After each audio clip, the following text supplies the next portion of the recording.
The contents of this interview, or from Awake and Empowered Expo LLC from Ethan Fox and Flower of Life Center for Human Evolution, is for informational purposes only and does not necessarily reflect the viewpoints held by these organizations or individuals. Always consult with your doctor or health professional before making any changes to your diet, lifestyle, or prescription drug use. Please understand that you assume all responsibility and risk for the use or misuse of this information. Welcome to Awake and Empowered Radio. This is Ethan Fox, and I'm here with Jeffery Jaxen. This exclusive interview with Laura Eisenhower took place on August 5th, 2013. During our conversation, we covered a broad range of fascinating topics from the Secret Mars program, Extraterrestrials, Atlantis, Chemtrails, the Guardian Alliance, genetics, and so much more. Laura is one of the keynote presenters of our October 11th through 13th Awake and Empowered Expo in Detroit, Michigan, USA. Laura is a galactic historian, global alchemist, cosmic mythologist, whistleblower, clairvoyant, and is the great-granddaughter of Dwight David Eisenhower. She is on a profound mission to reveal our true origins connected with the Magdalene and Gaia Sophia energies of love and wisdom, and works to liberate us from the military-industrial complex, the Archonic systems, and the false power structures. Laura, how are you? I'm good. How are you? Great.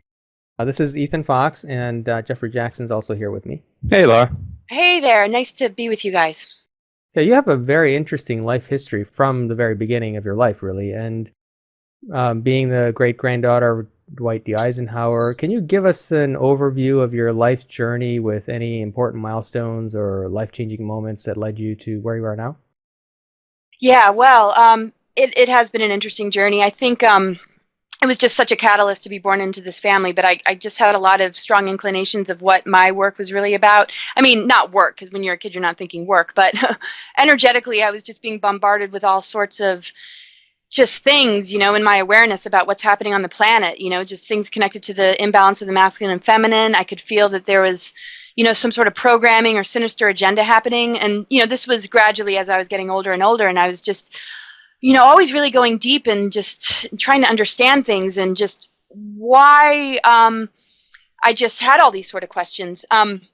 So along the way, I just, found it interesting that this man that was in our family just had such a role in our, world events. And so I asked a lot of questions just to myself about what his path was all about, especially the military-industrial complex and what that meant.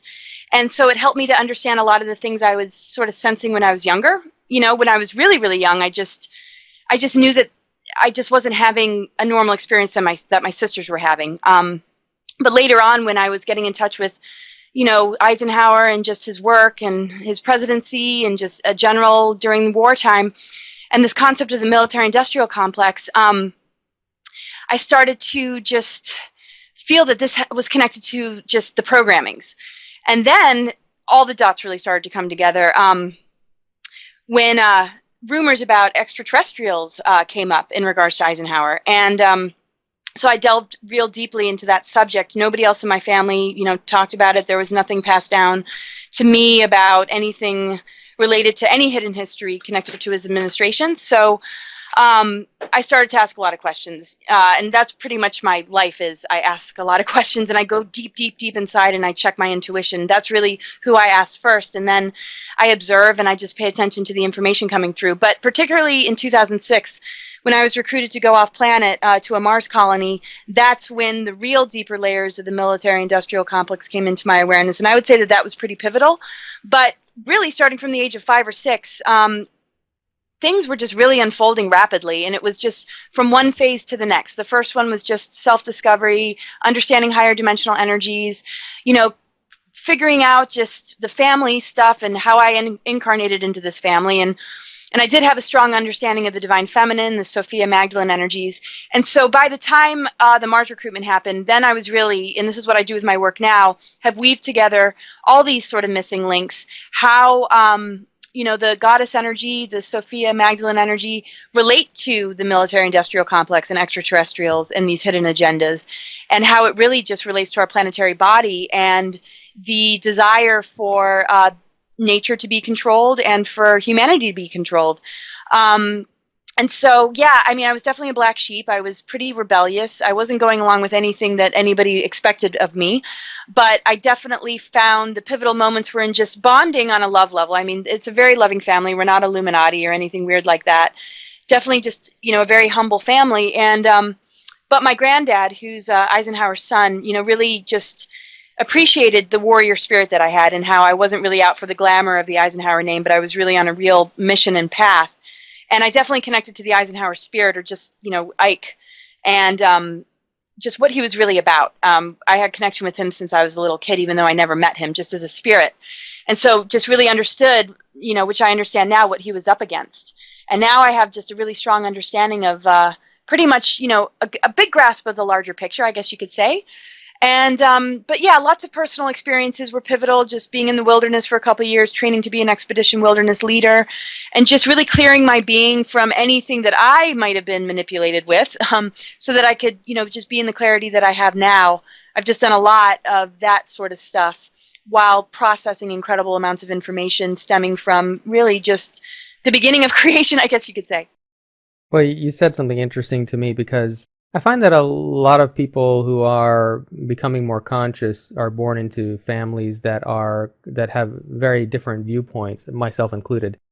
And you mentioned that you're a black sheep of the family. How do you, what conclusions have you drawn from your experience and your own research or intuition as to why you chose a family that has such a different viewpoint than you have as to the reality itself? Well, I don't think they were really able to come to terms with a lot of things that happened in his administration, whether it was held back from them and they were or they were sworn to secrecy. I don't know. I'm a pretty good gauge of truth. I mean, I do clairvoyant readings every day. I went to a clairvoyant institute, and when I asked them questions about extraterrestrials or, Mars or the stuff that's going on in the world, at least my immediate family, I don't really get a hit that they're really hiding a whole lot. I know my mom just does the best she does to be a good person and to just meet the demands and responsibilities of her life, but I know that she doesn't really grasp what I seem to understand and what a lot of people are coming to terms with. And I know that, everybody's on their own journey, so I don't say that in a way, that's discrediting her at all about what she does understand. She understands what she needs to right now. But I think the difference is the generation that I'm in, just the age group perhaps, but I don't even think that that's hardly scratches the surface. I definitely know that my soul journey is connected to Venus and the Magdalene Sophia energies, as far as just really giving my physical body over to these forces, not as in, possess me or anything, but just knowing that we all have a divine blueprint. We all, have come to this earth plane, not just to create the American dream or to just have success and do all the things that humans are conditioned to do, but to really change the game and to help this planet transform. And so from a very early age, I was just really, really intense about just those things, just my mission.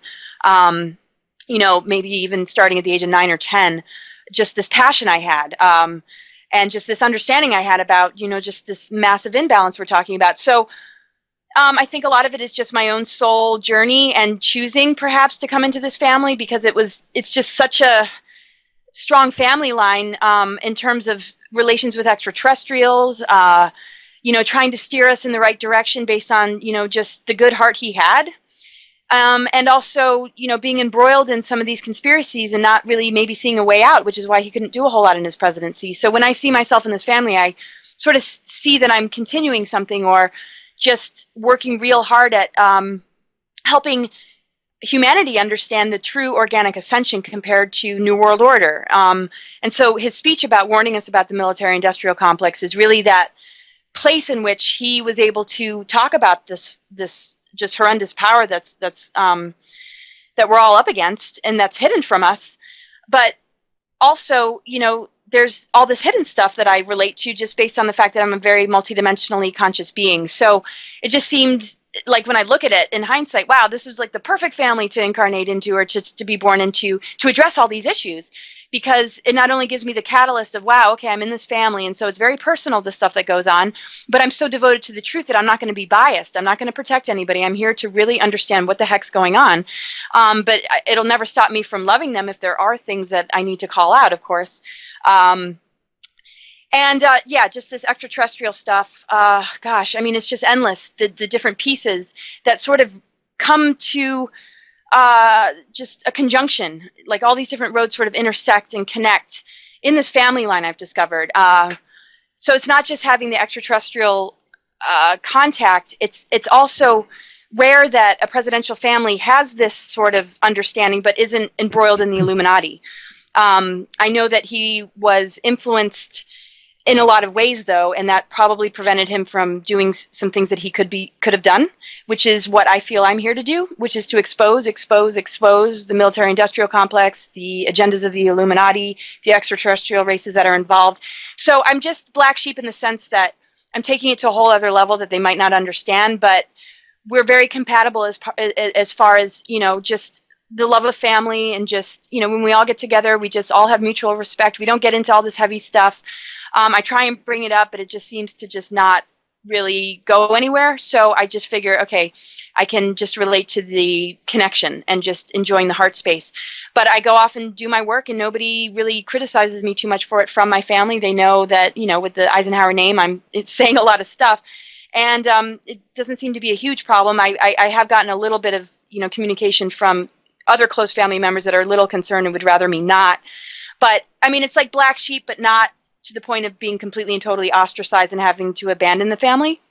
I just see myself taking it to a whole other level, and hopefully eventually helping those in my family that don't understand, helping them to come to terms with it, and hopefully joining in with this incredible awakening process. But like I said, they're doing it in their own ways, and we don't have enough discussions for me to be able to say where exactly they're at. But I do know that beings from Venus did meet with Eisenhower, and Nixon was involved, and that was in the later in his administration in the 1960s. And Nixon and Eisenhower put the beings from Venus in the Pentagon for 3 years under VIP status, and they wanted to help the beings from Venus achieve their mission of helping humanity be free of this false power and suffering and injustices and just everything. But they got shut down by the shadow government. Now, at first when I heard this story, I was thinking, well, that's nice, but maybe that's not true, just like anything else.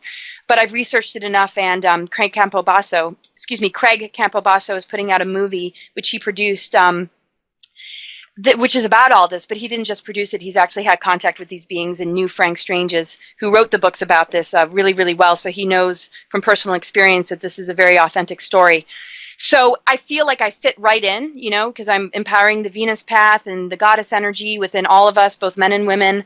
And it links to the intrusions of the lower ET races and also the benevolent ones that are assisting us. And so when I look at it, being in this family has really actually helped me connect all these dots, because it's not just as a researcher, it's also an experiencer. It's also just my own soul intuition, but it's also just connecting to what we're dealing with on the physical plane as far as our emergence from this false power and what needs to happen. So it's a little bit of a mix of a black sheep and not sure how that's quite defined anymore, but I was different, but it makes sense, standing back and looking as an observer, it makes sense, but not everybody quite gets it, I guess you could say, in the family. So you've got a lot of experience and background in the galactic community, and we actually have a facet of our organization called Conscious Action that deals with this topic as, one of several of them, which is extraterrestrials. And we have a very gifted psychic channel who serves as a go-between with us and various extraterrestrial races, and we often use that information to guide us in various initiatives. So you're obviously an expert in this area, and I would like to know your thoughts on a few things, partly to validate the information we've been receiving, and so I have some specific questions with that regard. But before we get to those, can you give me an overview of the galactic community, whatever you feel is most important for us to know? As far as you mean the multidimensional galactic community, or Earth here, all of us trying to be in this movement? Well, mostly the multidimensional galactic community is what I'm interested in.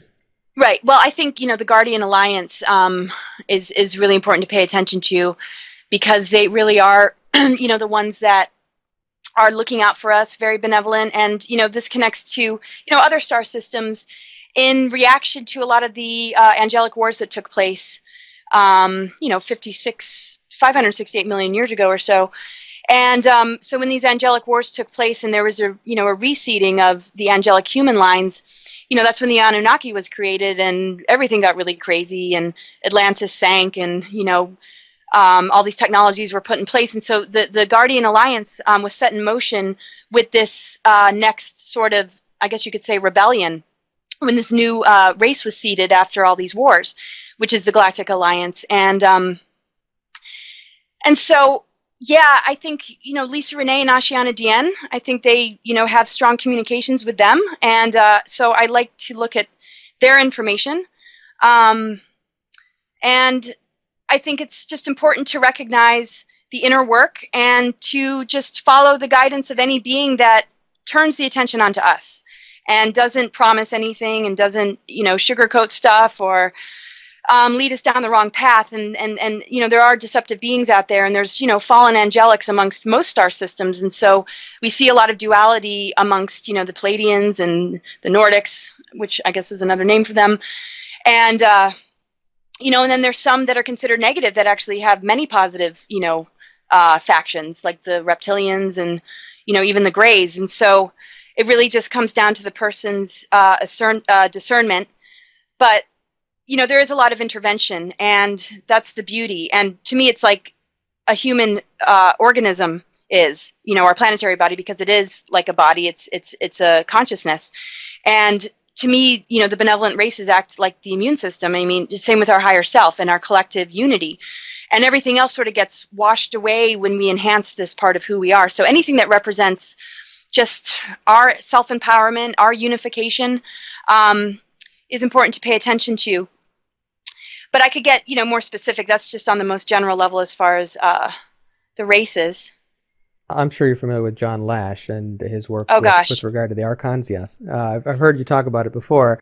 But would you say that the majority of extraterrestrial influences are assisting the awakening process of the consciousness of the world, or do you think that the Archons are a very dominant influence in that regard? I think they're pretty dominant. They've been dominant. When we look at it, religion, governments, our whole world's been infiltrated by negative ETs, archonic, the Archons, basically. But there are many more benevolent races out there than there are negative. I think 98% more positive. Maybe that number's wrong. Maybe that sounds really idealistic. But as far as this density that we're in, this 3D density that we are emerging out of, a lot of us are already holding the higher dimensional energies and came in with these higher dimensional energies despite the landscape around us. Definitely this Earth has been invaded. And there's a lot of dark entities in the, fourth dimension and upper third dimension that are in the astral plane that really hook into people very, very easily. The whole agenda is really to dumb us down through all this programming and also, things like chips and implants and stuff like that. But it's easy to override all of this as long as we don't buy into the programming. Our minds are really, really powerful, and we're on this, journey of the tree of knowledge, which is all about duality. And so we're here to experience good and evil. But because it's the quest for knowledge, it's the mind that has been targeted. And that's why there's mind control, because as long as we're seeking knowledge, that's the best place to manipulate us. And so mind control is just really out of control. But we have to really pull ourselves out of the programming and recognize the organic energies within ourselves to break away. And when we do that, we neutralize, chemtrails, nanoparticles, we neutralize chips and implants, and all the mind parasites that like to invade our heads and pull us into lower behavior patterns, because they just want to keep us in our reptilian brain and keep us aggressive, and they want us to turn to be like them or a victim to them. So definitely more negative races, but there's been so many different rescue missions put into place, starting from, really long before humans were even seeded, to deal with these darker elements. And that's why there is the tree of knowledge, because if we ate from the tree of life, we probably would have been sheltered from the reality of our galactic history. And the reality is that we're a free will universe, and duality came about because of free will choices that sunk us into this experience. But it's a learning experience. And at this point, the dark forces have really gotten out of control, and humans' response to it has been, really quite disappointing.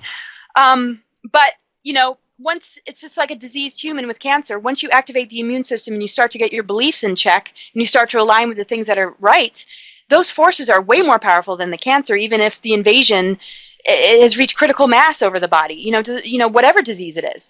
So to me, that's the same thing on the planet. The disease has gotten overwhelming, but the healing energies are far greater and far more vast than the actual afflictions and disease and archons and negative races that have split away from source. Anything that splits away from source is going to become a vampire or a parasite. It needs something else to feed off of. And that's the same way, our ego can work when it's not aligned with our higher self. And so to me, the archons are the negative ego. It's a manifestation of that. And as long as we're in our negative ego, we are in the world of the archons. The minute we turn our ego towards the higher self, that's when alchemy starts to happen. And that's when we really start to engage the benevolent races, and we really start to see that there is a lot of assistance, but we're not going to notice it unless we start to take the steps. And once we start to take the steps, then I think in our personal world, the dark forces start to move away, and the benevolent forces, our, divine energies start to really flow. And that's when we see that shift happen. As far as critical mass, that's a whole other story. But in our own personal lives, we can make that shift, anytime we really want. And we don't have to be at the mercy of those that, really aren't, moving as quickly as us. I mean, we don't have to be stuck because of it. So it sounds to me like you're saying if an individual raises in their consciousness that they are somehow immune to these lower vibration forces that are influencing, like the archons, for example, am I on the right track? Well, I think, there's a few stages. One is being unconscious and not realizing you're being programmed. The next thing is realizing that something's not right, and, maybe a person's being guided by dark forces, or they're inviting a lot of dark forces into their life. Or, the person was, in their light body pretty well from the very beginning, and they get psychically attacked. And then you got to be senior to the forces. So at any point, whether you're already awake or you're in the awakening process, the first step is to recognize. The second step is to become senior to the forces, because, of course, the light beings, light workers, are totally psychically attacked. So the final frontier is really to just be senior to these forces. And once you get rid of their influence and their hooks and where they might hook into you, or whatever you're holding on to within that makes you vulnerable to them coming in and hooking in, then you get to really start to break free. And my whole, journey has really been about that. So that's, a lot of that's based on personal experience, and I've seen it. I've broken free in ways that I can't even describe compared to where I was 10, 15 years ago. It's like I'm a whole nother person. I think the same. I'm definitely the same character, but the forces that have left me alone, I'm in a whole nother, experience now. But the thing is, Archons have technology, and this technology is in smart meters, it's in our cell towers. I mean, we're surrounded by it. It comes through our television sets, comes through our cell phones. We're bombarded constantly, and so it's not just enough to raise your frequency above it. It's also about diet. It's also about where we live, and what we do with our homes based on what influences are around them. We have to protect ourselves. We have to shield ourselves from these, really low frequencies.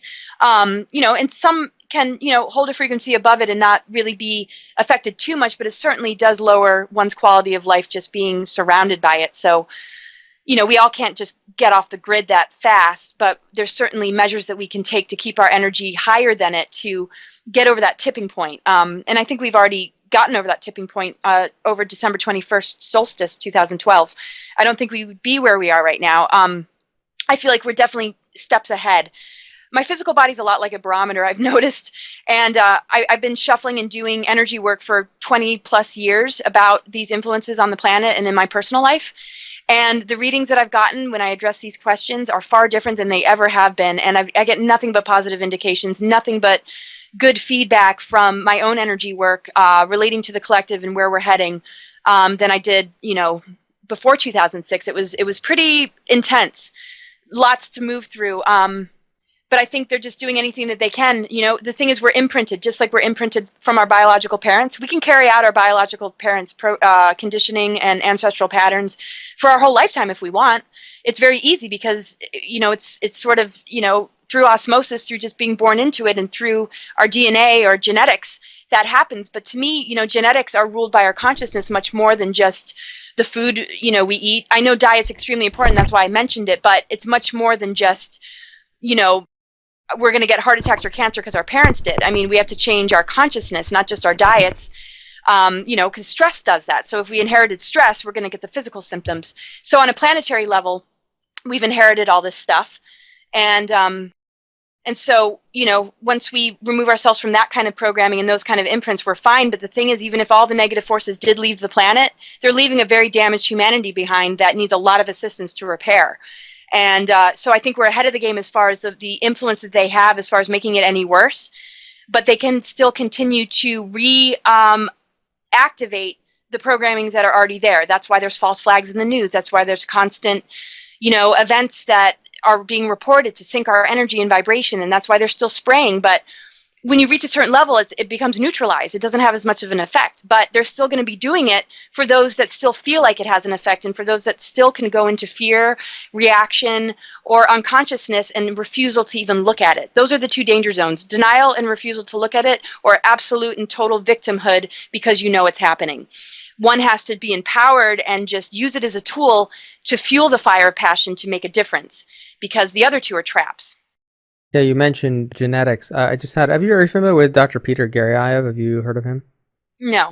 He's a geneticist. He's going to be at our expo as well, but I just had a conversation with him the other day, and he's a Russian geneticist. He's pioneered a field called linguistic wave genetics. And so he has come to the conclusion that the conventional genetic model of genetics is not correct. And what he has found is that our DNA actually contains information kind of like on a page of a book, and he's been able to read that information. For example, we talked about GMO foods, and he said that if you take, for example, regular corn and you compare it to genetically engineered corn, there's not even a similarity. It's not just a matter of they replaced a gene with glyphosate, and it's still the same corn. He said, well, if you look at look at it from his research, he can actually read the information that's contained within the DNA, and the information of GMO corn is completely different than regular corn. So, in fact, you're not actually even eating corn at all. You're eating something that's entirely different. And anyway, so he's gone further in his study of genetics, and I asked him in a question. I said, well, based on his research, if I wanted to live forever today, can I do that? And he said, well, forever is theoretical, but he said, today, if you want to live for 1,000 years, you can do that. And then he told me exactly how he would do that if I came out to see him. And so we're really approaching some entirely new paradigms in all fields, I'm finding, and genetics being one of them. So nothing that we were born with is really fixed in our genes as a conventional model has been theorizing. So on a side note, though, that was just a side note I wanted to... That's really cool. Thank you for sharing that. Yeah, it's very interesting. Actually, I'm about to post his interview probably tomorrow. It's fascinating stuff. And I mean, absolutely breakthrough, things that nobody's ever heard of, completely changes our whole perspective. I'll send you a link to that if you're interested. Oh, please do. I'd love that. Yes. Yes. We have some channels in our psychic channels in our organization as well. A lot of brilliant people. I mean, one of the real blessings of the work that we're doing is I get to be surrounded by people who are just brilliant, just like what you're doing, in your field as well.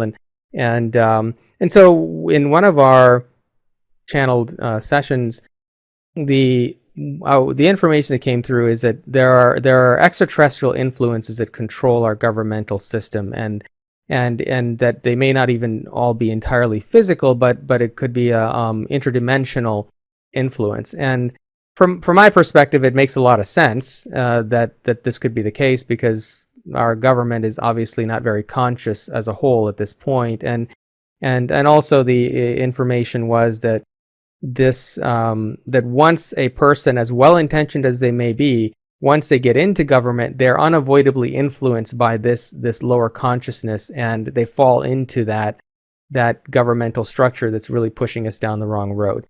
Do you have any viewpoint on that? Is that what you found, or something different? Yeah, definitely. It's absolute and total, infiltration, but it takes certain personality types to, even succumb to it. And I think, even the most conscious person would be challenged, but it's really, these beings are based on service to self, and service to self would be, greed and just all about, servicing the elitists and letting everybody else kind of take care of them and feed them and work on their behalf. And that's what the slave race is all about. And the slave race mentality originated with the Anunnaki, and, you know, the manipulation of our DNA, putting frequency fences in our DNA to block us from our higher consciousness. And so, you know, those are already in place when we're born. There's not many of us that are even beyond 3-strand activated, but the rest are dormant. So just like you were saying with this person, you know, nothing's fixed. We have junk DNA that is just incredible to explore because it's not junk. But as far as the governments go, yeah, I mean, to me, it's a total takeover. And the presidency really is a CIA project, and it's been this way for quite some time. You know, since Kennedy, you know, basically presidents are groomed starting at a really young age, and they're put through all sorts of, you know, programming, as in, like, you know, sleeper agent type stuff. I mean, the whole Illuminati are sleeper agents, you know, ready to be activated to, you know, further this agenda of New World Order. And they're activated, you know, at different times. And then, you know, unsuspecting citizens that are pulled into their agendas are trauma-based mind control to be assassins or super soldiers. I mean, it's just horrific. It's unbelievable. And, you know, coming from a place of really understanding that there were sinister agendas as a kid, I had no idea. I didn't even expect it to be as bad as it is. I mean, it's just so much more than I can even, like, handle sometimes. But at the same time, you know, I do, just like we have to. But, you know, there's the ability to really possess beings. And that's the thing with trauma-based mind control. It's you know, you don't have possession of yourself anymore. You know, it's siphoning of soul energy. It's siphoning of that soul out of the body, pretty much, so that it can be inhabited by, you know, a lower being that can't incarnate into this density because of the genetics. They're just not able to, and so they use humans as hosts. And even the gray ETs are supposedly future human cells that have time traveled back in order to facilitate these abductions, to take our genetic material to help to assist their race in becoming whole again. But that's after they've done all this takeover stuff. And that's what connects to underground bases and off-planet colonies, and sort of, you know, sending the elitists off-planet or to underground bases while the Earth goes through all these cataclysms. Well, we haven't gone through those big cataclysms like they wanted, and they still, you know, do want that. But yeah, these are our governments that are being affected, and that's what the shadow government is. And it's been around for a really, really long time. And I could go way deeper, you know, of course, into it, but I know this based on just being recruited to Mars and really getting a chance to see it. And the research backs it up. Whistleblowers' testimony back it up. And basically, it's reptilian and grays, the Draco reptilians and the Anunnaki, that are the two major sort of competing factions that are within the Illuminati. They both have control agendas. And the third competing faction, of course, is the galactic, or excuse me, the Guardian races that are trying to help humans. So anybody can flip from either side to the other as far as humans, but it's based on the personal orientation that one holds. You know, people that, like Eisenhower, that warned us about the military-industrial complex, well, he was basically silenced a whole lot, and there were some things he didn't feel safe in sharing or didn't feel that maybe we could handle. And then you have Kennedy, who was about to address this, that got shot. So anybody who even attempts to be an awakened being within the governmental structure doesn't hold out a lot of hope for being able to achieve a lot of success in that. But, you know, with people like Snowden, who some say is false, I'm still on the fence about it, but with more whistleblowers coming forward and more people within the Illuminati breaking free of their programming, this is where it can really happen. Because William Cooper and, you know, people like Phil Schneider were shot back when they were trying to expose these truths. But, you know, whistleblowers like Dan Burrish, who worked for MJ12 and the shadow government, have been able to share information. You know, I mean, a lot of terrible things they did to him, but he's still around. And when you look at the movement right now, there's too many of us.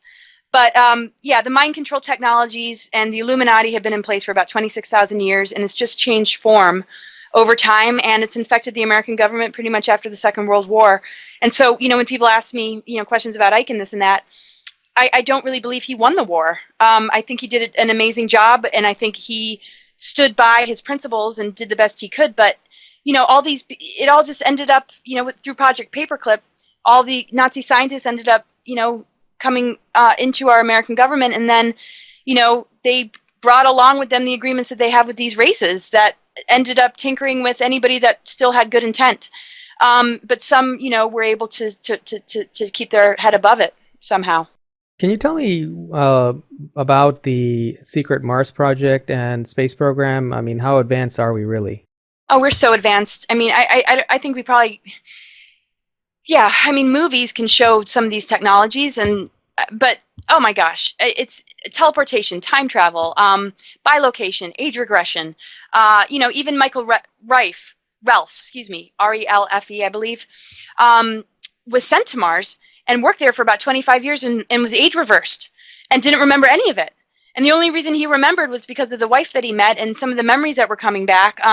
She used a biofeedback technology to help him recover all these memories. So sometimes it's a miracle that anybody can even grasp, what they've done, because they can wipe out your memory. They can have you do things for decades and age reverse you and plop you right back when before you even went, like nothing ever happened. And it's just, it's the tinkering of timelines. It's to throw us on an artificial timeline to keep us from being able to ascend on the organic ascension timeline. That's why it all happens. That's what the Mars agenda is all about. When we look at the history of Mars and how it relates to Maldek, Maldek is now the asteroid belt. It imploded. And when Maldek imploded, which is considered to be the Lucifer planet, it wiped out all the life on Mars.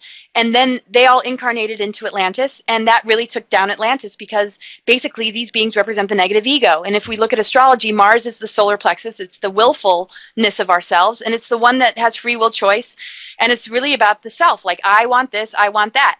Well, Mars with the rays of Maldek were very negative ego, very service to self. But Mars, of course, can be aligned with I want peace. I want, world peace. I want unity consciousness. And that's when Mars is activated into the higher octaves. But so Mars, I believe they want to refurbish it and, terraform it and get life going on it again. But I think the beings that are attached to the hidden Mars agenda obviously don't have our best interests at heart, or it wouldn't be so secret. But it's perhaps secret because they're dealing with all these other negative races that are already covert that they are needing to contend with. But when one looks at Mars and the different beings that are there, there's a lot of negative stuff going on there. And when I was pulled into the recruitment, the level of mind control that was happening and just what I understood and discovered made it very clear that this wasn't very positive at all. I think it's wise to protect the human genome and to have, just colonization of other planets to protect the human genome, but not to keep humanity in the dark about it. Well, if it's to protect us from the dark, ETs, well, that's a whole nother matter, and that's a whole nother, discussion. But when I was being pulled into the project, or excuse me, I guess, yeah, I call it a project. It's not, it connects to Project Pegasus, which Andrew Bashaga was a part of, but it wasn't called a project. It was just, we're going to go to Mars. I met somebody, and basically he said, that this is what they were, doing. And we were dating at the time. I didn't really know, about the shadow government. I didn't know much about, I knew that there was a shadow government, but I didn't know the details of it. I didn't know it except for from, movies or just this and that. There was no Project Camelot at the time. There was nothing. But, of course we know that there's something hidden and there's, dark forces in our government. We know that, but I didn't know, the details that I knew until I was pulled into it. And what I discovered dating this person was that his personality changed all the time and that he was going off and doing secret missions and he didn't remember where he went. And he was getting strange phone calls. He wouldn't be able to tell me what they were about, but I knew that he was getting given, some sort of codes, and then everything would just alter and he would turn sort of robotic and he would just leave. He'd also go outside and get transmissions from beings, extraterrestrials, he said, that were giving him information about going to Mars. But when I started to investigate the people that he was dealing with, they were linked to my labs. And so we know, people that have extraterrestrial encounters usually are, also dealing with governmental forces. And so I felt that he had legitimate, perhaps, extraterrestrial experiences. Then they got their hands on him and dragged him into this program. And I don't think the experience that he had was with positive ETs either before they came along. I think, maybe it was a collaboration from the beginning. But what I noticed and what my intuition was telling me was that he was getting artificial telepathy and that this wasn't legitimate and that this wasn't coming from higher sources. And so I investigated the names. They were linked to my labs. The website was put out years later after I had already broken free. okay, what happened was for about 2 weeks when I got these names, there was nothing on the internet except for their cover jobs. And, the fact that they were, this sort of think tank connected to the CIA and that they investigated UFO phenomenon. But there was nothing really bad written about them. They just, were remote viewers or considered to be kind of, just investigating this type of stuff. So it was interesting because that was the group that he was pulled into. So I had all the names and he was talking to them, and one was called his handler. And, he said I could have a handler too. And I was like, I don't think so. I don't want a handler.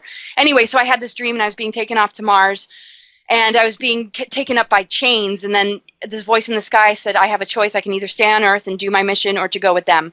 And so that was before I really understood everything. So after that dream is what really spurred me to start to research these names in a much deeper way.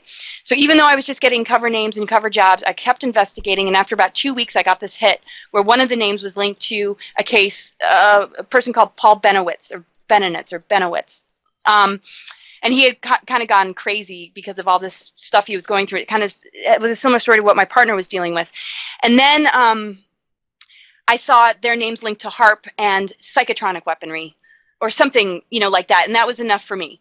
But it wasn't until years later that a website came out that mentioned MyLabs, artificial telepathy, psychotronic weapon. I mean, everything under the sun, everything not good.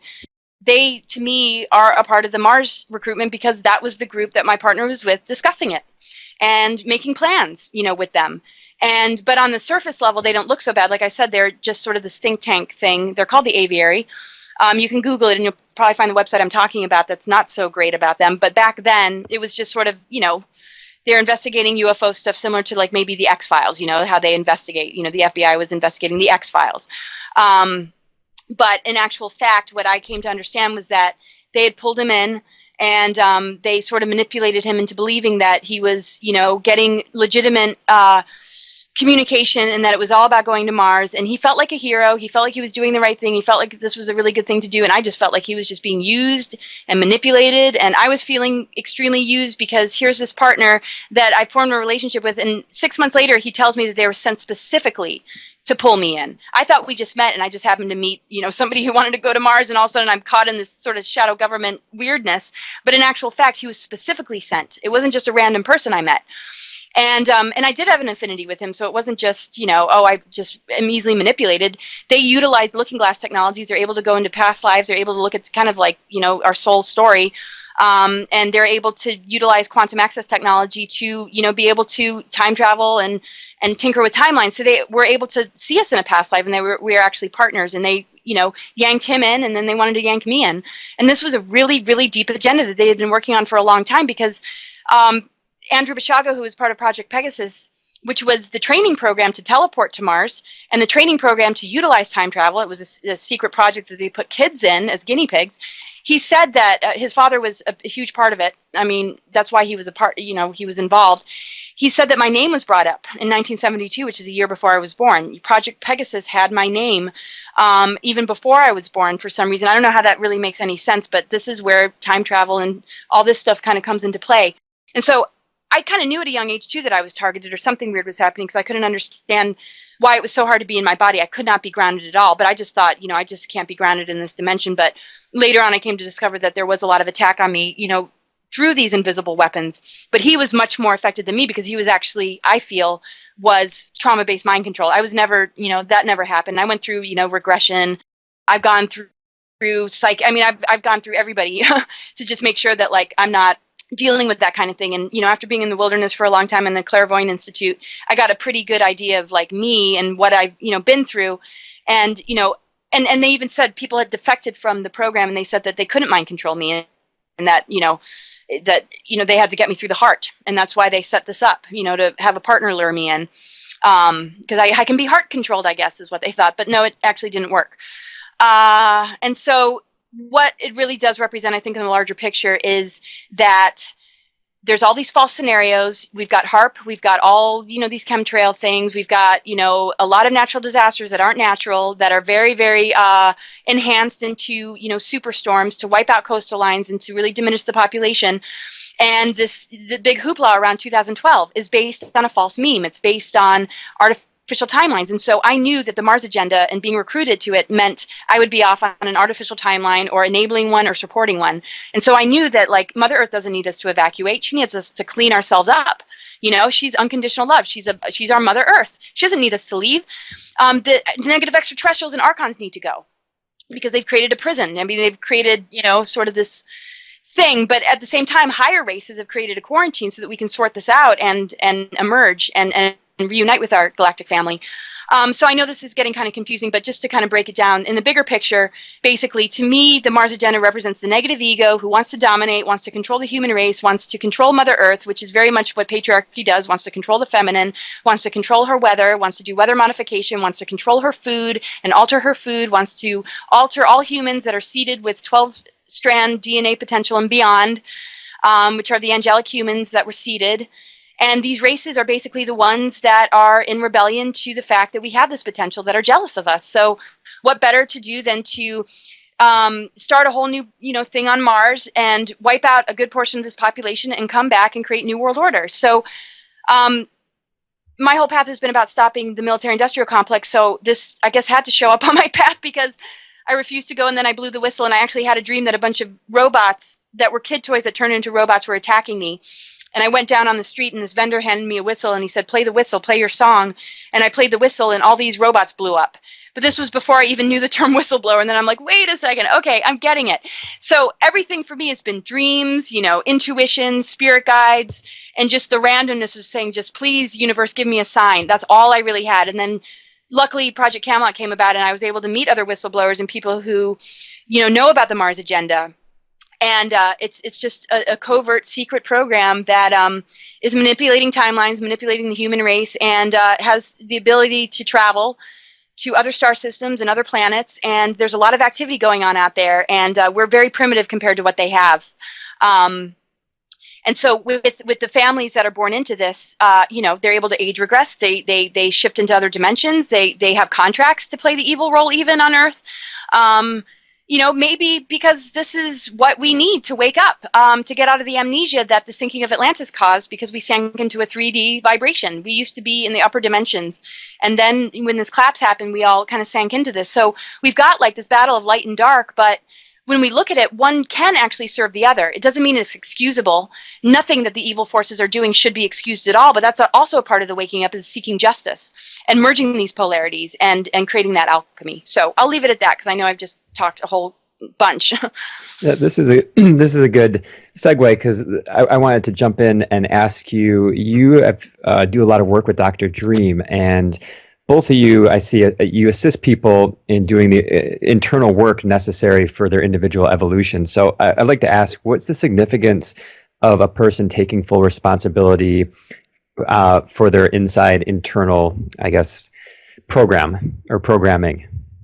Oh gosh, it's everything. I mean, I think we always think that, you know, the whole collective has to get it for us to ascend, or something else is going to save us or do it for us. And that's just really not the case. I mean, it doesn't mean that there isn't a lot of help, because there is. But it's just like I said, just like the human body, there's going to be things that attack it and things that heal it. And it's what we orientate ourselves with determines what we attract and what we empower within ourselves and what we, you know, draw in from outside of us. And so when we work on ourselves and we clear the stuff, we emerge out of the artificial matrix. And that's the most important thing we can do to not only ascend, and it's not about floating away, it's about bringing in higher earth energies or moving into higher earth energies, you know, like in the higher dimensions where we're not stuck in an incarnation, like life-death loop. We're not in the time loop. We're not sort of stuck, I guess you could say, because we have been for quite some time. And so, you know, when a person does the inner work, they're able to clear karma, they're able to deprogram, they're able to purify the negative ego. And when the negative ego is purified, it starts to purify the 4 elements that we're made of, which is earth, air, fire, water. That's why we have a zodiac. The zodiac didn't come into place until the tree of knowledge came into place, and we didn't even have palm prints either. So the zodiac was born, and our palm prints were born when the tree of good knowledge came about, because it works like a map. You know, our zodiac does, the charts we're born with. And so, you know, here we are in this window period, and it's considered the stellar activation cycle.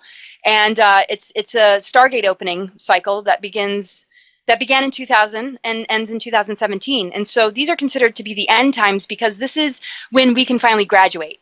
This is when the lessons of duality and our quest for knowledge, we get to determine, okay, where did we go on that path? Did we get completely mind controlled? Did we get led astray? Or did we become empowered and did we wake up?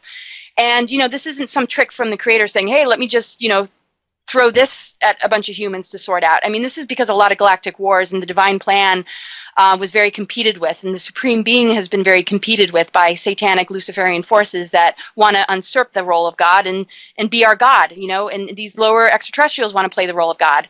They want to rule us. And so when we do the inner work, we break away from giving our power away unconsciously. And when we break away from that, we really are in alignment with source. We're in alignment with our higher self. We bring in all the good energies, and the divine blueprint from within is moving through our creative channels, and we're, co-creating this whole new experience. And our planetary body, and the reason the stellar activation cycle is in play is because the planetary body is in alignment with the galactic core right now. And it's taken 26,000 years to get it back on track after the cataclysms happened. So like us, the planetary body, all of us got shaken up. And ever since then, we've been sort of getting ourselves back into alignment, and everything under the sun has taken advantage of our process in doing this. The planetary body has, even though it's coded at a core level with 13-dimensional code of source energy, because the goddess energy actually morphed into the physical plane when the cataclysms happened to help us with this ascension. I mean, this is how the goddess intervened, is she became Gaia. She became the planet. This is the second Earth, though. Before that, she was just the cosmic mother, and now she's a planetary body. There's no other planet in the cosmos like it. But the planetary bodies are pretty much dead. They're archonic, planetary bodies, and they have a negative and positive polarity, just like we see in the astrology chart.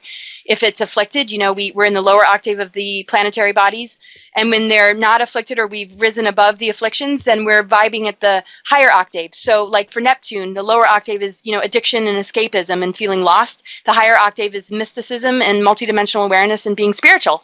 So we're given, tons of trials and tribulations over all our incarnations to sort of play with energy and to figure it out. But also everything, to pull us away from that shows up. Yeah. So I'm sorry, go on. Oh, no, you go ahead.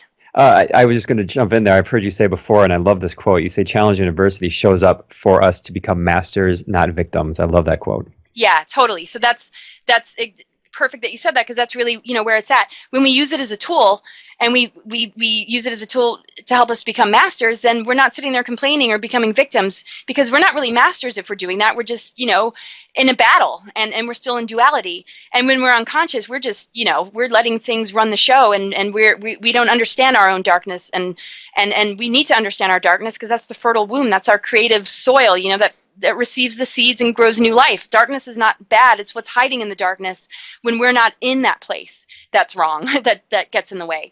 Right. And so we need to claim that back for ourselves, because when we don't, everything else is hidden behind the scenes, and they're, affecting our creative energy and the creative energy of this planet. And that's what the artificial timelines are, is to steer this planet off course. But it's impossible now, even though the 5D ascension timeline pretty much got hijacked, we were able to restore it because of what folks like you and me and all these other people speaking truth and doing their mission and living their truth and all that. Because we've all stepped up, we are still going to be able to achieve this ascension, but it almost completely shut down. I mean, that's what 2012 window was all about, Is there going to be a pole shift? Is it going to be this? Is it going to be that? And, a lot of different scenarios can still play out, but it depends on the individual at this point, because basically ascension is in the individual's hand. On the collective level, this planetary body is not going to achieve it so much. Basically what's happening is that a phantom Earth is sort of pulling away. It's sort of like atrophy. But it's being sort of fueled by technology to keep it alive, and whoever is going to remain there to keep them sort of in this kind of time looping thing.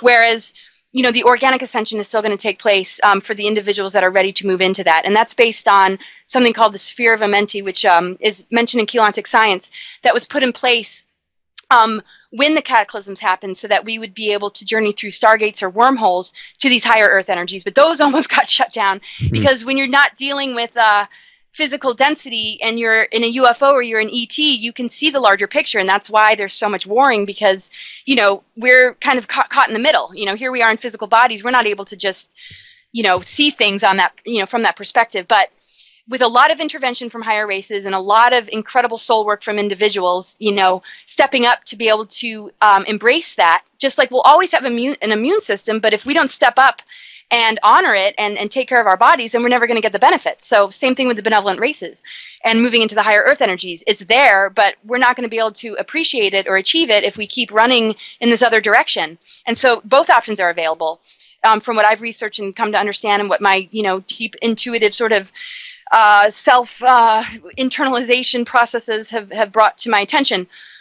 This is what's happening. And what I do is I usually Google once I have a revelation or something really hits hard. I see if anybody else agrees, and that's when I start to quote people, and I'm like, okay, well, this person thinks so too. And that's always so encouraging. And so, yeah, that's where we're at right now. Can you talk briefly on your work with another one of our Awake and Empowered Expo presenters, Michael Tellinger, to create a different exchange system outside the current slavery debt system? Yeah, well, I'm all in support of Michael Tellinger and the Ubuntu movement, and I don't have a lot to say about it just yet because I've been doing a lot of traveling, but I am, going to get involved, and I know that he does amazing presentations about it.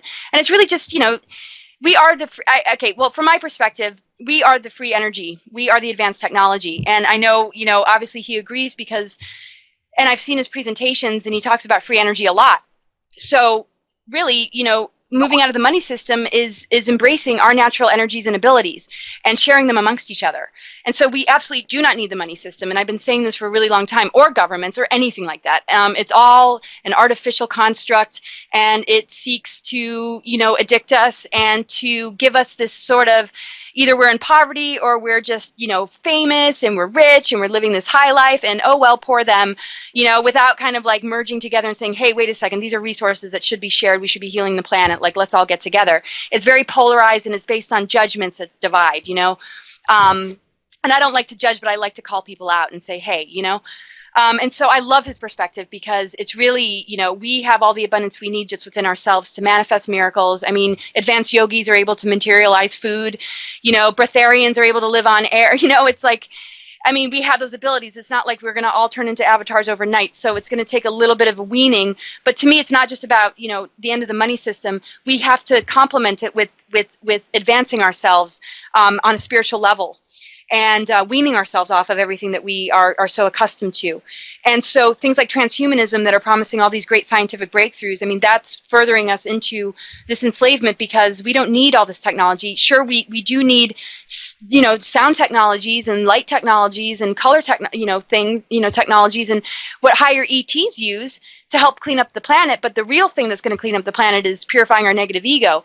But in order for us to handle the crisis that we're dealing with, we need to advance our spiritual abilities and wean ourselves off the money system, and both need to go hand in hand, because without the spiritual abilities and the development of that, we're not going to do very well at manifesting without money, because that is absolutely what we're used to and accustomed to. So I just totally support him, and I've got my ways to kind of prepare, humanity for weaning themselves off of this, and then, just getting into the activation of our DNA and our higher, spiritual abilities, so that we can rely on ourselves and our connection to source and nothing else. And that's when, I think this movement is going to just be that doorway we can walk through to begin this on a large scale level when it comes to currency. But we can all start that right now as far as our spiritual abilities and manifesting abundance and weaning ourselves off. We can all individually do that, and we don't have to wait around for anything for that. But on a collective level, we need, to create a movement so that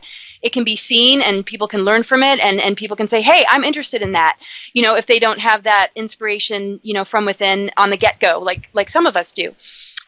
Because, people will be like, wow, I didn't ever think of that, or wow, no money, and wow, the economy's crumbling. And no, we don't have to go through the RFID chip. We don't have to go through this programmed version of the replacement of currency, because everything's controlled. The economy collapsing is controlled. So instead of looking to our governments to solve it with chips and transhumanism, we want to go to the Ubuntu movement, and we want to go to our spiritual abilities. So it's kind of like one or the other, and that really determines whether we ascend or whether we stay stuck, as far as I'm concerned. It's about remembering who we are and what we're made of, right? Totally, and it's incredible. It's like the best revelation ever. So anybody who's battling this or feeling like a victim, feel like this is the most incredible discovery ever. You don't have to go out and dig, or excavate a site. You don't have to find the Holy Grail. You are that, and all you got to do is go inward and face your demons and honor all four elements, release of whatever the emotions are holding on to. Free yourself. Let the fire element be your passion, not your anger against everything. And, it's just, that to me is enlightenment. We have to honor our elements and, connect it to higher self. And then that's when I think we're really functioning as a whole being, rather than, just being spiritual based on philosophy and just meditation. This has to be in every moment, every breath, everything type thing, because that's who we really are. We don't need to set this aside for, a sacred moment. Every moment's sacred. Let us know if there's any way we can help in what you and Michael are doing. We're trying to do our own part in that regard as well. You may be interested. We are actually in the next few months planning a worldwide web stream demonstration of new energy technology, and so our intention is really to get this out there in front of as many people as possible, so we can really change the mindset and shift people's version of reality of what's even possible. And up to this point, I think nothing like that's been done on a global scale. So anything you can do to help us to get that in front of as many faces as possible would be great as well. Oh, I'd love to, and we're so excited to have you on our show. So this is excellent. Yeah, right. I forgot about that. Yeah, thank you. Yeah. Have you ever heard of David Wynn Miller and quantum language? No. Okay. Well, he has unraveled a legal system by applying syntax to the written legal language. And it's very, very fascinating stuff. And it's completely changing the legal structure of the world as a result of what he's doing. But my question is, in one of his lectures, he says that the leader of the U.S. government obviously is not the president anyway, but he says it's not really the president at all, but the postmaster general. Are you aware of this, or do you have any more information in that regard? I wouldn't say enough to feel really good about my answer, but I'm really good at just kind of rattling off and trying to, when something's a little bit vague to me, but I realize, what, it's probably better I don't do that. I probably shouldn't even, really answer until I know more. Yeah. Well, it's fascinating. I've studied some of his work a little bit. I think he's definitely on the ball, and he has been making dramatic changes. And a lot of judges have been fired because of his understanding of the law. And that's so fascinating, excellent stuff. Yeah, so there's so many really great things happening in the world. I think a lot of people are very discouraged by what's happening because they're paying attention to mainstream media. But in fact, underneath the surface, behind the scenes, I find that there is such a huge movement forward in a positive way in our society. I've been an astrologer, numerologist for 20 years, and I know you've got a background there as well. So I want to speak from that perspective for a moment.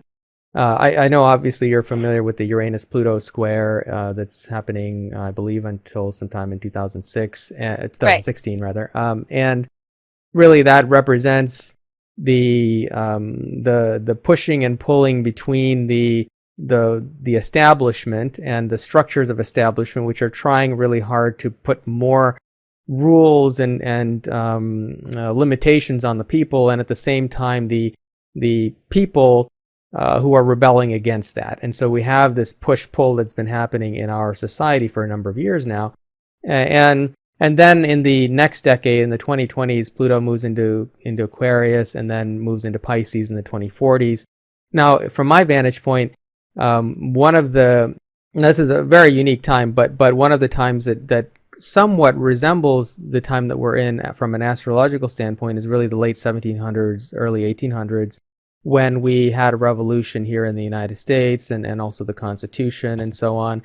And so when Pluto goes into Aquarius up to the mid-2040s, to me it seems like a time of where the freedom is given back to the people, and we'll have a revolution in technology and energy, where a lot of these things that I'm seeing emerging now, like such as the free energy technology and even though right now we're pushing up against the system, I think that we'll probably break free of that system in that window of time. What's your viewpoint about the future, say the next 10 years, 20 years, and so on?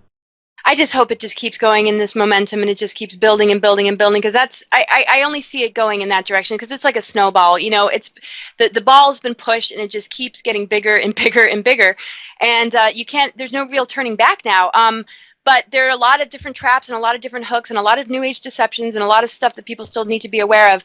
But, the free energy technologies, those are, I mean, that's everything right there. And just the few things that you told me about, that I've heard a little bit about, but not enough to speak on, are just so encouraging. And, Pluto's really just like power. It's the raw power of creation. And it's really, also represents, the womb of the mother, the cosmic mother. And Pluto, the energies have, obviously been hijacked. And that's when one thinks of the black sun, I think of, Pluto in a lot of ways. Just in the sense that it's like the void, it's a place to rebirth. It's alchemical and this and that. So as long as there's enough gatekeepers and blockages in that, it's very hard to get our power back. And so with the Uranus-Pluto square, that's kind of like the push and pull and the tug of war, is them having power over us and us getting our power back. And Uranus is all about truth and upheaval and shock and breakthrough. So we're going to keep getting the blast of Uranus. And for some people, it's going to be extremely uncomfortable. It can throw them into crisis or great awakening. But the Pluto aspect is going to keep, determining, are you being alchemical? Are you being transformative? Are you transmuting this stuff? Or have you given up on the power struggle? Did you fall, did you fall into a trap? Did they get the best of you? Or, did a huge revolution happen that really just affected everybody? Because obviously with our personal charts, we have a different relationship with Uranus and Pluto. Some people have their sun right next to it, and it's just really what they embody already. And for some people, those aspects are going to play out in a very challenging way. But I just see it. With those two planets, you can only have good breakthroughs. I mean, you can only have breakthroughs that are empowering, because Uranus is all about truth. You can't really hijack that force. You can't really hijack the frequencies that come from Uranus, but Pluto's different because it represents power, and it's easier, and it has been easier to manipulate because it has to do with what's beneath our feet, but also what's hidden to us, the cosmic womb, and a lot of our galactic history has been hidden from us. And so it's kind of easy to not remember anything and have amnesia from lifetime to lifetime and have our power manipulated. But it's different with Uranus because it's all about breakthroughs. It's what's coming into the crown chakra. It's what's coming in as far as inspiration, as far as breakthroughs and truth, and it's all about moving forward.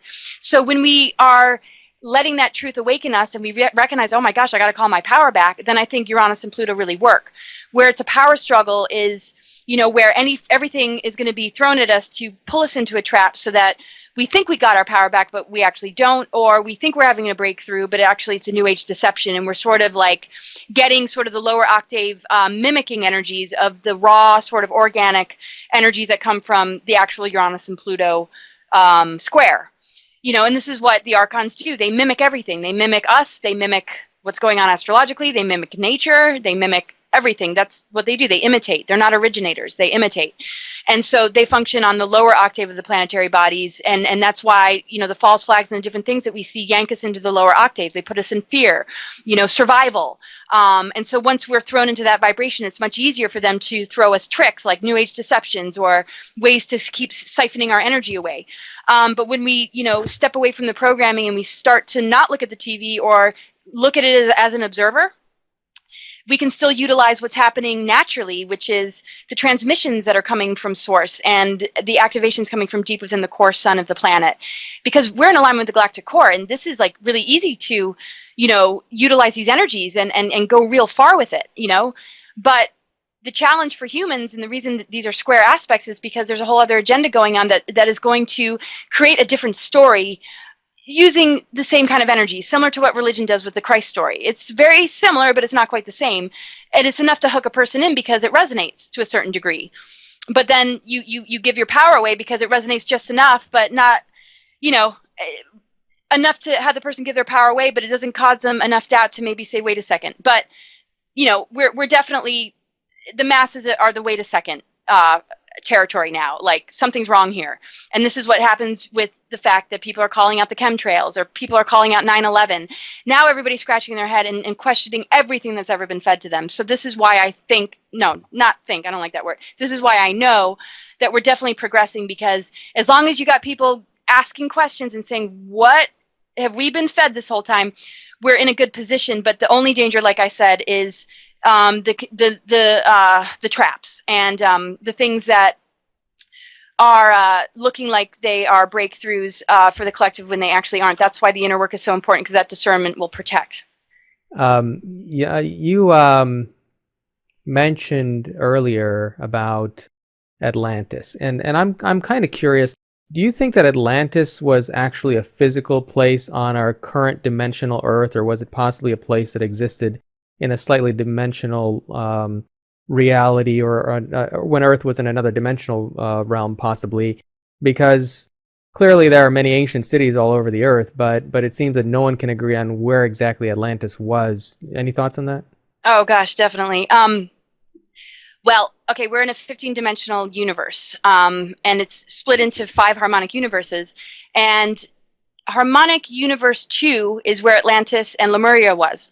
We're on harmonic universe 1, which is not where those were. Actually, Atlantis and the Lemuria energy sank into harmonic universe 1 because of the cataclysms. It shook everything up. It created a pole shift. It flooded everything, and it sunk us into this whole other vibration. So when we think about natural ascension, we look at it as initiation, sort of like going to higher levels. And so if there was never a cataclysm, and say we were seated, in Atlantis and Lemuria, we could actually ascend into the harmonic universe that's above that, which is Gaia. But instead of that, because of Mars and Maldek and just the patriarchal forces and just the negative ego and Luciferian energies, it corrupted the balance of the masculine and feminine in this dimension and caused it to collapse. Similar like in our own lives, when we're in a relationship and we let the negative ego get in the way, it ruins the relationship. And you kind of have to start from scratch, or you lose your job because of something that happened. I mean, that's kind of a weird example, but the whole point is that we went lower in vibration because of this introduction of this mentality of service to self, which is basically the negative ego. And there's all sorts of geological history about Mars and Maldek and how it ended up in Atlantis, those energies once they imploded and once the life on Mars was wiped away, and how that caused the higher dimensional energies, which is harmonic universe 2, which is dimensions 4, 5, and 6, to sink into this particular dimension. So to me, this is probably when the dinosaurs got wiped out, because if we're dealing with a 15-dimensional universe and there used to be dinosaurs, they were probably in harmonic universe 1, which is dimensions 1 to 3, because it's more instinctual. It's more, you would think dinosaurs and like creatures and just all sorts of stuff. But right above that is Atlantis and Lemuria. And right above that is Gaia, and that's the highest harmonic universe, and that's where the Elohim were. So when Atlantis and Lemuria had their catastrophes and sank into dimension 1, that's when Gaia, the higher energies, and the Elohim intervened. The goddess energy morphed into the physical planet, and the Elohim became the watchers, but many of them became fallen watchers, which is what we hear about with the Nephilim. So yes, Atlantis was in a totally different dimension. That's why it's considered a legend and a myth. Same with Hyperborea and Lemuria.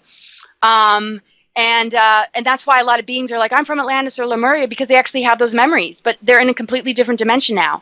And what they've tried to do is to lock us in this dimension so that we won't be able to ascend back into those higher civilizations, or that mentality and that energetic. And then beyond that, to the higher harmonic universe. But the goddess intervened, and this planetary body is seated with that potential. That's why this planet ascends, and that's why we're able to ascend, because through our connection with nature and to our unity, blueprint of the divine feminine, masculine, God, goddess, linked together, we're able to transcend all of this. And so this is why a planet can ascend, because it holds the spirit of consciousness. And it happens to be the highest harmonic universe sank into this one, along with the beings from Atlantis and Lemuria, which were in the middle, So the Elohim Gaia energies are the highest. I mean, above that, there's 2 other harmonic universes, but as far as physical stuff, you've got the Elohim Gaia, you've got the Atlantis, Lemuria, Terra, Earth, and then you've got Earth. So Atlantis, Lemuria, the Terra fell into harmonic universe 1, and then the highest dimensional harmonic universe, as far as physical manifestation, morphed into the physical planet to give us the potential to return to our greatness. But we start off in this lower dimension, but this is what we're all seated with. We have 12 strand potential and beyond, where this earth body is capable of taking us there. That's why it's called the 5D ascension, but it's actually 5D ascension and beyond. It brings us back to those memories and to those abilities that we had in Atlantis and Lemuria, but then it continues to go, to everything else. But, one of the stargates did get damaged in Gaia, so that's another reason why Gaia ended up morphing into the physical planet, because It's like a rescue mission. This is the rescue mission. Our Mother Earth is a huge part of that rescue mission. So I know that kind of sounds a little bit confusing, but when we think about it, it's like the right and left brain. The masculine and feminine energies got majorly separated by the Mars Maldek energies. And when it sank into harmonic universe 1, actually a bunch more planets came into existence. We have more planets here than we did when we were there.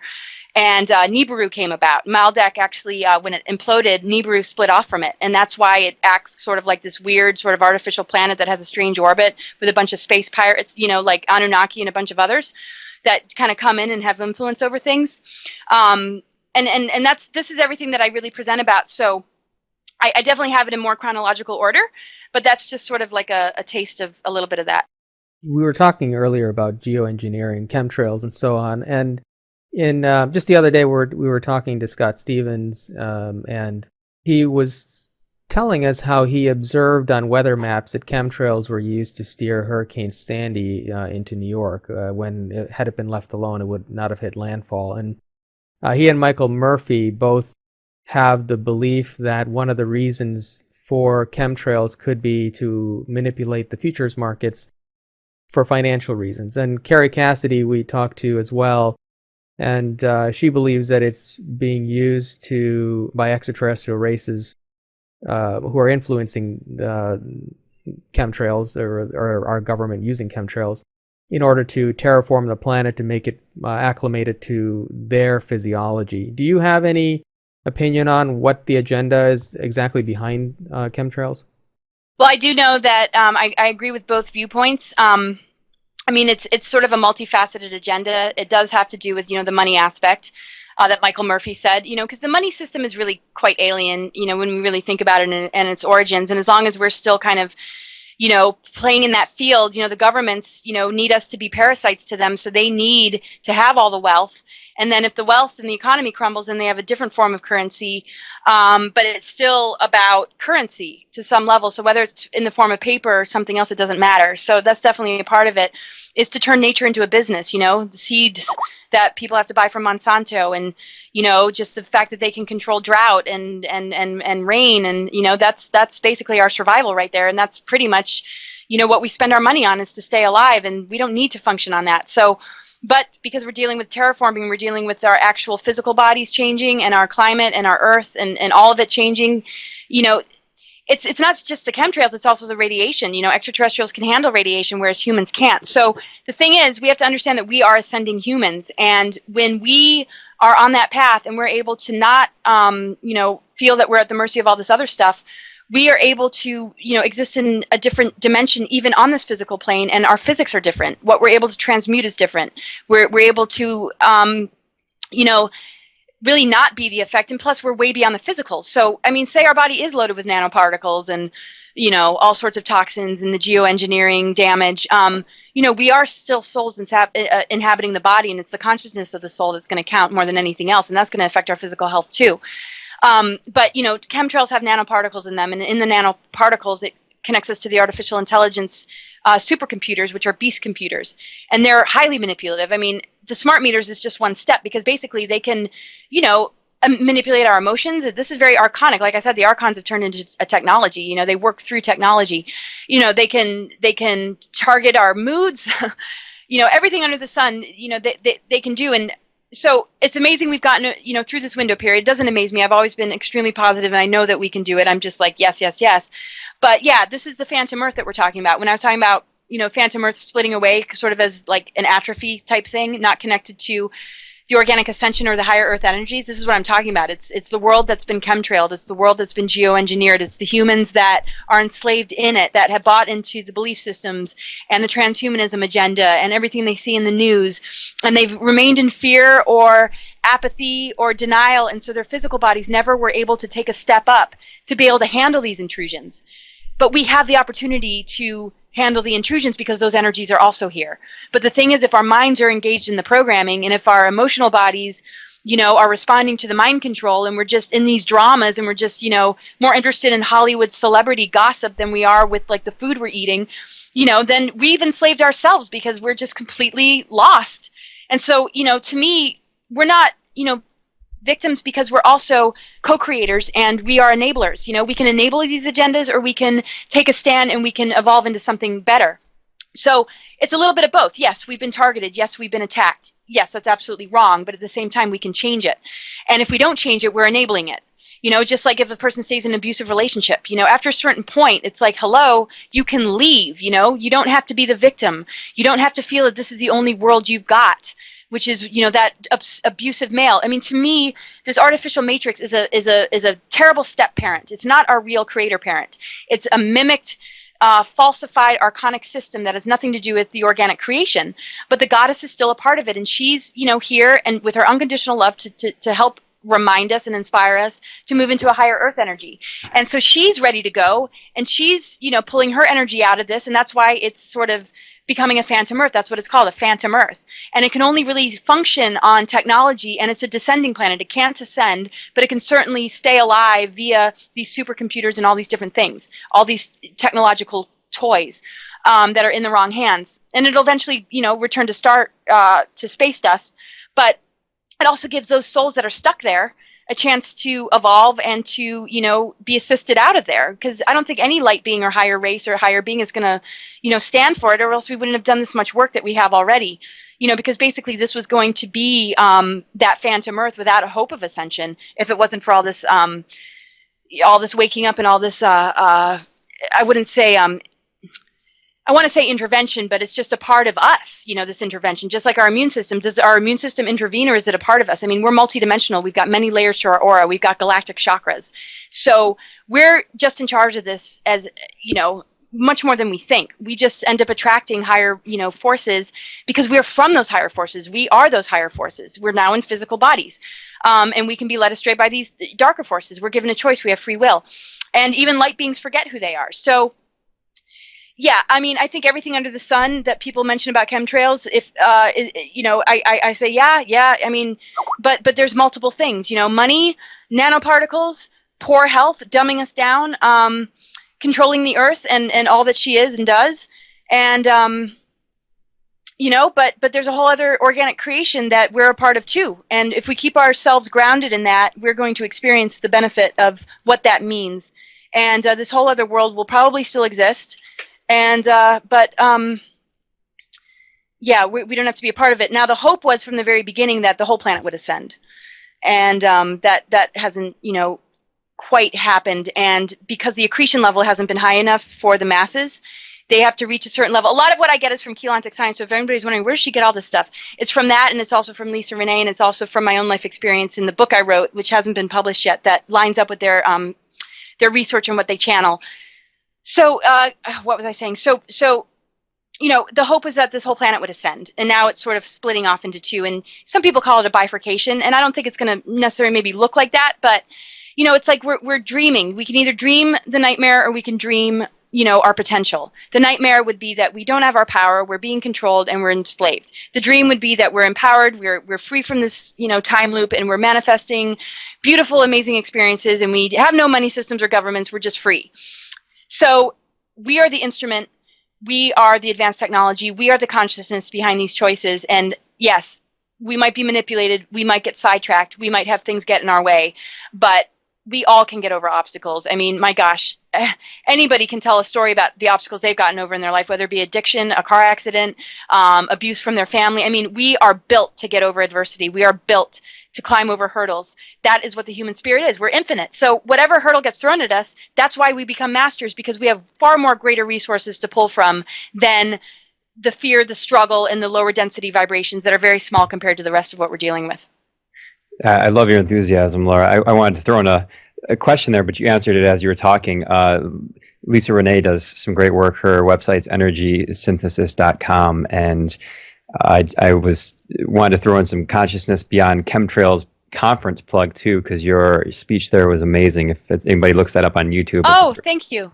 It's a great thing to watch. But yeah, it's all about empowerment, and that's what I see and what others see in the chemtrail, or really in any individual aspect, is, you know, the information was set out there, and now we're at a point where, okay, we have the information. Now let's talk about how we empower ourselves individually.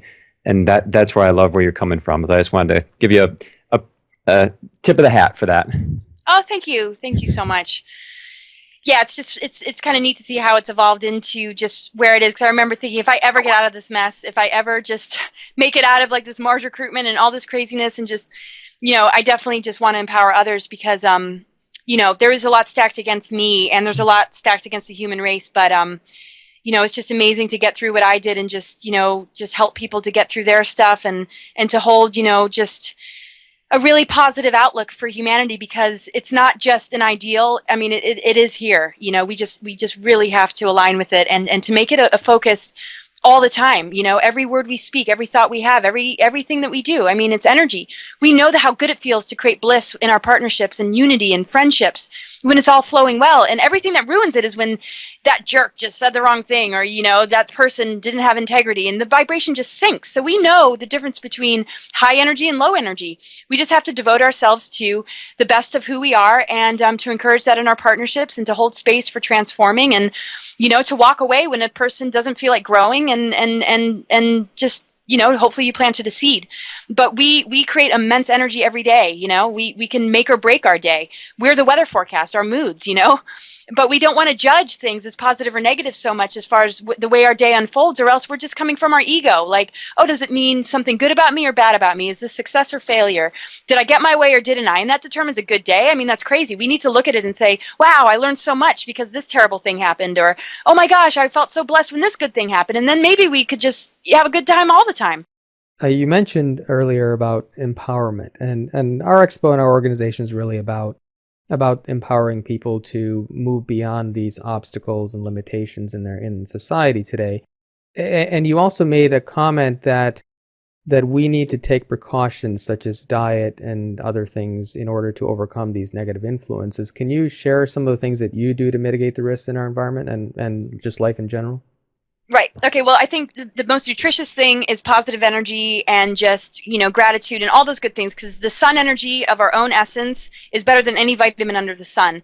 Our energy is like supreme. That's why people can sun gaze and be breatharians, and yogis do what they do. But while we're getting back on track with those aspects of ourselves, it's really important that we are, working on nutrition, because certainly we don't want to put GMOs in our body. I mean, we don't want to do anything that's going to slow us down. But the beauty is, when we are just really functioning from the highest of levels, we can transmute, toxins and the effects of GMOs and this and that. But on the road to getting to that great place of beingness, and we're all human, and it's good to just do everything that can support it. Good food's important. So what I do is, well, I've gone on such a journey with all this. I'm basically vegetarian, but I eat meat sometimes. I'm a flexitarian. I'm flexible. I just like to listen to my body. And I just like to make sure I have clean food.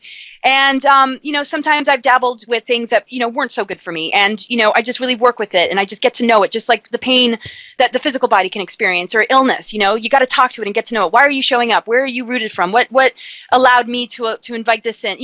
The more we get to know things, the more we're in relationship to it. And that's when we feel like we have some say in the matter, when we know we're in a relationship. When we start to externalize it, we feel we're at the mercy of it. And when we are in our ego, we want to have control over it. The whole point is having relationship. When you're in relationship, you can make mistakes and be forgiven. When you're in relationship, you can fix things. You don't have to be perfect, but you're devoted, and that's all that matters. So I devote myself. I devote myself to doing the best that I can. And that's the healthy mindset that I have that keeps me from beating myself up when I don't do it perfectly. Because being a perfectionist about everything we put in our body is going to stress us out. So that's not, the ultimate either. So I just do my best to, honor my body, do good to it. I have smoothies every morning with, green powder, supplement stuff, just wheatgrass powder, chlorella. It's got all these just amazing, green plants and amino acids and proteins, and just, I really try and supplement my diet. And then sometimes, I lose track, and I'm not so disciplined, but my pretty much tells me when it's like, okay, it's time that you just clean things up a bit if I've been wavering. So, just really listen to yourself. If you're feeling great, and you're eating a bunch of, negative food, well, you might as well shift that. You're already feeling great and you're not addicted. So why not? If you are having a problem with food and you find yourself addicted to this and that, make a relationship with it. Ask yourself, what is the root of this, and embrace it. Don't judge yourself. If you love that ice cream, if you love, that terrible food, don't judge yourself. Embrace the fact that you love to just feel good, and this is the only thing you can think of at the time. But then start to look at, okay, well, how can you make yourself feel better? And focus on self-love, because self-love always leads to better choices. So no self-judgment, do your best to let go of the past. And, when you're in self-love, you're just going to start to attract just better food. So, for example, when I really learned to love myself and I just forgave myself for whatever mistakes I made or whatever I put my parents through or whatever I said that I thought somebody might have misunderstood, and realized, wow, there's far more evil out in the world. I'm not that bad of a person. Actually, not even at all. I'm really a loving being. And I stopped being so hard on myself and really embrace self-love. It really, really helps. So instead of eating, maybe the wrong food or drinking alcohol like I used to in abundance, I just started buying good food. At that moment, I wanted the bad food or the bad drink. Because I realized, okay, it's a fixation, it's a need that I have, so why not just replace it with something healthier? Instead of having beer, I'll have a kombucha drink. Instead of having, ice cream, I'll have almond milk ice cream. Instead of having, a brownie, I'll have vegan brownies, And it's just, you find that you get all those needs met, you're just making better choices. It's the lack of self-love that leads to self-destruction, that leads to the I don't care attitude, which leads one to attract themselves to things that further destroy. With the mentality of, oh, who cares? Does it really matter anyway? Oh, I'll heal later. You just got to love yourself. That's the first foundation. And then everything else really follows. And not to be in judgment, but just to make, minor adjustments and just be in ultimate communication with yourself, with everything, with life. And then you can be devoted and you can slip up and it's okay. Yeah, that all makes a lot of sense. And actually, our expo, we have a huge component that is dealing with health, living a healthier lifestyle and diet and so on. And now, last week, we had a significant planetary alignment. Can you tell me what your perception is of that alignment and what, if anything, it means for the world? Well, I'm sorry, the last one we had, the Star of David? Yes. Oh my gosh, yeah, that's really significant. When you think about it, there's 2 T-squares, which are very tense aspects, and 6 sextiles and 2 grand trines. So the 2 grand trines and the 6 sextiles are very, very harmonious and positive. So all these forces, a grand water trine and a grand earth trine, are all working together. And then the square aspects are making things really, really tense, or they did. So basically, it's perfect because all the challenges get kind of brought up to the surface, but then all these harmonious aspects help to, really work on it and really take it to the highest level. So the Star of David, really represents sacred union. It really represents the dance of Shiva, Shakti, and just, that relationship. It's also considered the seal of Solomon, which was a more higher vibration masculine energy that understood this, even though that got slightly distorted and corrupted.